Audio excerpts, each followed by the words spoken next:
खरीप पीक विमा 2023 ते 2025 शेतकऱ्यांना मिळणार. प्रत्येक शेतकऱ्यांना लाभ. एकही शेतकरी या पीक विम्याच्या लाभापासून वंचित राहणार नाही. कृषी मंत्र्यांनी दिले मोठे प्रशासनाला निर्देश.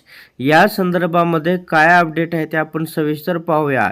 ही अपडेट आहे अकोला जिल्ह्यातील खरीप व रब्बी हंगाम सन 2023-24 आणि खरीप हंगाम 2024-25 मधील पीक विमा भरपाई संदर्भातील तक्रारीचा जिल्हाधिकारी यांचा अहवाल शासनाला सादर करावा असे निर्देश देश प्रकरणासंदर्भात विभागीय आयुक्त व जिल्हाधिकाऱ्यांच्या बैठकीचे इतिवृत्त मागवून चौकशी करण्याचे आदेश हे कृषी मंत्र्यांनी दिलेले आहे.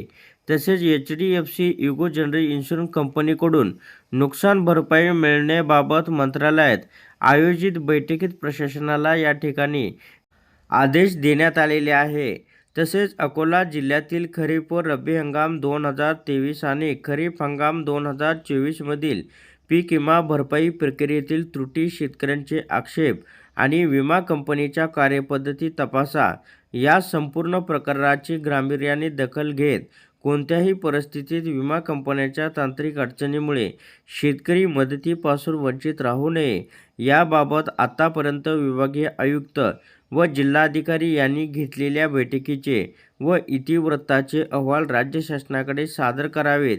या प्रकरणाची सखोल चौकशी करण्यात येऊन आपदग्रस्त शेतकऱ्यांच्या हितात निर्णय घेण्याबाबतचे निर्देश कृषी मंत्र्यांनी या ठिकाणी देण्यात आलेले आहे. याच्यामुळे अकोला जिल्ह्यातील शेतकऱ्यांना पीक विमा मिळण्याचा मार्ग हा मोकळा झालेला आहे. तर पीक विमा संदर्भातील ही अत्यंत महत्त्वाची अपडेट होती. अशा प्रकारच्या आपापल्या जिल्ह्यातील अपडेट मिळवण्यासाठी आताच आपल्या टेक मराठी रघु यूट्यूब चॅनलला जास्तीत जास्त शेअर व सबस्क्राईब करा.